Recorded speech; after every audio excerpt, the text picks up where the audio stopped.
Gelapnya malam mulai menyelimuti. Siap untuk sedikit cerita pengantar tidur yang bikin merinding. Selamat datang di channel The Story of Agung. Kali ini aku akan membawamu ke sebuah kisah dongeng sebelum tidur. Sebelum kita mulai, jangan lupa ya, dukung terus channel ini dengan cara subscribe, kasih like. Kalau kamu suka ceritanya, tinggalkan komentar di bawah. Dan yang paling penting, nyalakan lonceng notifikasinya, biar nggak ketinggalan cerita-cerita seru berikutnya. Rika, seorang gadis remaja berusia 16 tahun, dan kakaknya yang bernama Diki berusia 17 tahun. Pagi itu mereka berdua sedang sibuk memasukkan baju ke dalam koper di kamar. Rika bilang, "Dik, jangan lupa bawa jaket ya, Bandung kan dingin." "Lo tenang aja, gua udah siapin semuanya kok." Setelah selesai, mereka berdua pun duduk di teras depan untuk menunggu kedua orang tuanya.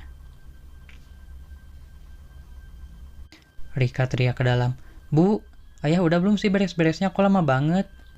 Ibunya dari dalam, "Sabar dong nak, ayah kalian lagi BAB tuh." "Di, kok BAB lama banget sih?" kata Rika. "Ya iyalah, kalau urusan BAB ayah kalian pasti lama banget kayak cewek," kata ibunya. Rika pun kembali duduk di teras. Sedangkan Diki hanya nyengir-nyengir saja sambil main HP.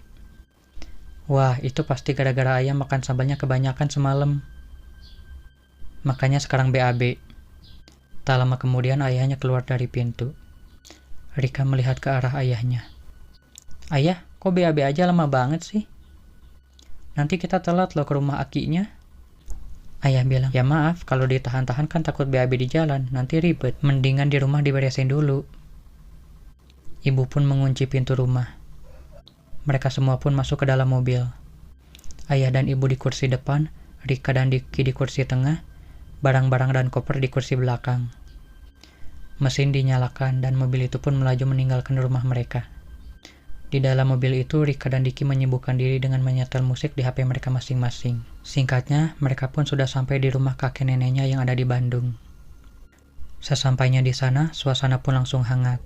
Aki Parman membuka pintu dan tersenyum lebar. "Wah, cucu-cucu Aki datang juga akhirnya." Rika langsung memeluk Akinya. "Aki, Rika kangen banget sama Aki. Aki sehat-sehat aja kan?" kata Diki.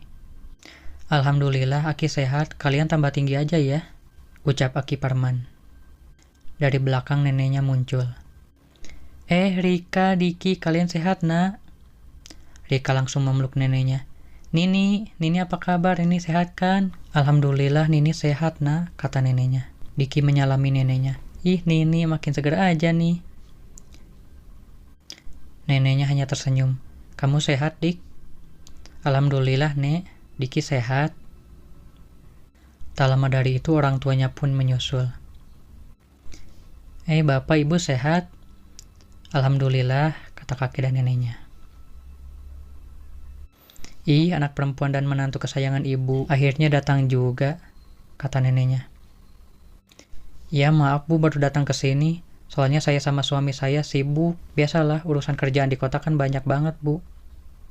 Ayahnya pun menambahkan, "Iya maaf ya pak, bu, soalnya kerjaan di kantor itu nggak bisa ditinggal." Aki Parman bilang, "Iya nggak apa-apa, bapak ngerti banget kok. Kalau kerjaan di kantor itu pasti menyita waktu banget." Ibunya Rika bilang, "Pak, nih anak-anak udah nggak sabar katanya pengen denger cerita Akinya." Aki Parman menoleh ke kedua cucunya. "Beneran kalian berdua udah nggak sabar pengen dengerin cerita Aki?" Rika antusias. "Iya dong Ki, pastinya."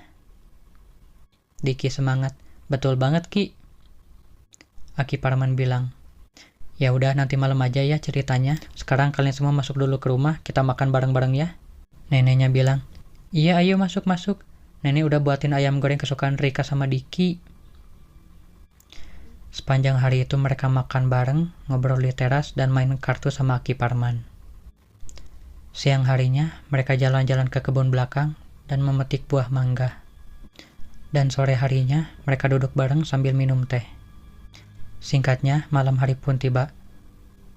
Setelah selesai makan malam bersama, mereka semua pun berkumpul di ruang tamu. Rika dan Diki pun sudah tidak sabar ingin mendengarkan cerita kakeknya. Mereka sangat berantusias. Rika bilang, "Ki, ayo dong Ki, ceritain kisah masa lalu Aki waktu perang melawan penjajahan Jepang. Aku udah gak sabar nih." Aki Parman tersenyum. "Ya udah, siap-siap buat dengerin ceritanya ya." Cerita kali ini tentang Aki sama teman-teman Aki melawan tentara Jepang. Pada tahun 1943. Dan cerita pun berlanjut ke kisah Aki Parman di masa lalu. Pada tahun 1943, Aki Parman ikut tergabung dengan para pejuang muda di Bandung untuk menghadapi para tentara Jepang. Dari kelompoknya, Aki Parman sendiri dipimpin oleh seorang komandan yang bernama Saripudin, biasa dipanggil Komandan Udin. Jumlah orang pada pejuang muda Bandung ini ada sekitar 60 orang yang ikut berperang melawan pasukan Jepang. Yang waktu itu ada sekitar 100 tentara Jepang. Aki Parman, Komandan Udin, dan para pejuang lainnya memilih berperang di area hutan. Waktu itu Aki Parman menggunakan taktik perang gerilya, berpindah dengan cepat dari satu pohon ke pohon lain. Cerita pun berlanjut. Pagi itu, kabut masih tebal. Komandan Udin berbisik, "Semua siap, kita serang dari dua arah. Kalian semua jangan takut. Ingat, kita adalah pejuang. Kita harus membela tanah air kita mati-matian." Bisa dilihat kalau para pejuang muda itu sangat tegang. Ada yang gemetaran, ada juga yang baca doa pelan-pelan. Tiba-tiba, suara tembakan terdengar. Mereka semua pun langsung tiarap. Komandan Udin teriak, "Maju terus, jangan kasih kendor." Aki Parman berlari di antara pohon. Peluru berdesingan di atas kepala. Salah satu teman Aki Parman yang bernama Pak Hasan terjatuh terkena peluru. "Aduh, tolong!" Tapi mereka harus terus maju, dan suasana pun semakin kacau. Suara tembakan dan teriakan pun bercampur menjadi satu. Tentara Jepang bersembunyi di balik semak. Mereka teriak-teriak pakai bahasa Jepang. "Yamete! Yamete! Yamete!" Tapi Aki Parman dan teman-temannya tidak mundur. Mereka berperang menggunakan taktik gerilya, menyerang dari balik pohon dan berpindah tempat.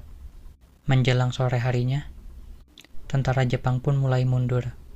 Komandan Udin teriak, "Ayo, kejar mereka, jangan kasih kesempatan." Tentara Jepang yang tidak kuat perang di hutan itu pun akhirnya mundur. Aki Parman dan semua teman-temannya pun merasa lega, walaupun banyak dari mereka yang terluka.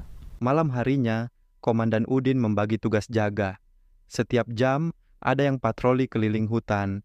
Giliran Aki pas tengah malam. Hutan gelap, suara binatang malam bikin merinding. Komandan Udin memanggil, "Parman, Santoso, giliran kalian patroli keliling hutan. Ingat, waspada." Aki Parman mengangkat tangan. "Komandan, izinkan saya patroli sendiri malam ini. Saya ingin coba sendiri, Komandan." Komandan Udin menatap serius. "Kamu yakin, Parman? Berani sendirian di hutan segelap ini?" Aki Parman menjawab tegas, "Siap, Komandan. Saya berani, demi tugas dan negara." Komandan Udin mengangguk. "Baik, kalau itu kemauanmu. Berhati-hatilah, Parman." Aki Parman memberi hormat. "Siap, Komandan." Aki Parman pun berjalan sendiri menyusuri hutan, ditemani suara jangkrik, burung hantu, dan sesekali lolongan serigala dari kejauhan. Suasana gelap, hanya diterangi senter kecil dan bulan samar di balik ranting. Daun-daun basah menginjak kakinya, ranting patah di bawah sepatu botnya. Tiba-tiba, di antara pepohonan, Aki Parman melihat sosok putih berambut panjang berdiri diam. Ia berbisik, "Hah, kuntilanak." Kuntilanak itu hanya berdiri, wajahnya tertutup rambut panjang, tidak bergerak sedikit pun. Aki Parman meneguk ludah, tapi pura-pura cuek. Ia lanjut berjalan. Setiap melangkah, terdengar suara daun seperti ada yang mengikutinya. Kresak-kresak. Awalnya Aki Parman diam saja, tapi lama-lama penasaran. Ia menoleh ke belakang. "Siapa di sana?" Tidak ada siapa-siapa. Aki Parman lanjut jalan lagi. Tiba-tiba, suara tawa kuntilanak yang mengerikan menggema. "Hihihihihi." Ia menoleh cepat, tetap kosong, cuma pohon dan bayangan. Aki Parman bergumam, "Aduh, ganggu aja nih makhluk." Suara tawa itu berubah jadi tangisan, lalu tawa lagi, kadang terdengar dari kanan, kadang dari kiri, seperti melayang dari pohon ke pohon. Aki Parman mempercepat langkah, tapi suara itu tetap mengikuti. Ia berhenti, mengambil cermin kecil dari saku bajunya, dan mengintip ke belakang lewat cermin. Benar saja, kuntilanak itu melayang dari pohon ke pohon, tertawa dan menangis. Oh, jadi dia ngikutin saya. Ya, gumam Aki Parman. Setiap Aki Parman berhenti, kuntilanak itu juga berhenti. Aki Parman mulai geram membalik badan dan menghampiri sosok putih itu. Mau kamu apa sebenarnya? Jangan ganggu saya sedang berpatroli. Ia balik badan lagi, lanjut jalan, tapi suara dan bayangan itu tetap mengikuti. Akhirnya, Aki Parman benar-benar kesal. Ia balik badan, mendekat, dan memegang bahu si kuntilanak. Ia coba membalik tubuh kuntilanak itu, berharap melihat wajahnya, tapi yang terlihat hanya rambut panjang menutupi muka. Ia putar lagi, tetap rambut. Sampai 6 kali, tetap saja rambut. Kuntilanak itu tertawa keras. Hihihihihi. Aki Parman menunjuk. Kalau memang kamu mau ganggu saya, silakan. Tapi dengan syarat, kamu harus tanggung dosa saya, dosa istri saya, dosa orang tua saya, dosa kakek nenek saya, dosa anak cucu saya, semua kamu tanggung seumur hidupmu. Setelah itu, Aki Parman membalik badan dan berjalan pergi. Ia cek cermin lagi, kuntilanak itu cuma berdiri diam di tempat terakhir. Heh, ternyata takut juga diancam gitu. Berani-beraninya ganggu saya, gumamnya. Aki Parman kembali ke tenda, menemui Komandan Udin dan teman-temannya. Diki dan Rika mendengarkan dengan mata membelalak.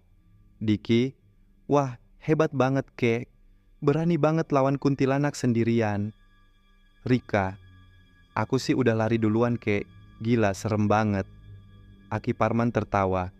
Makanya, kalau berani dan yakin, insya Allah makhluk kayak gitu nggak bakal ganggu.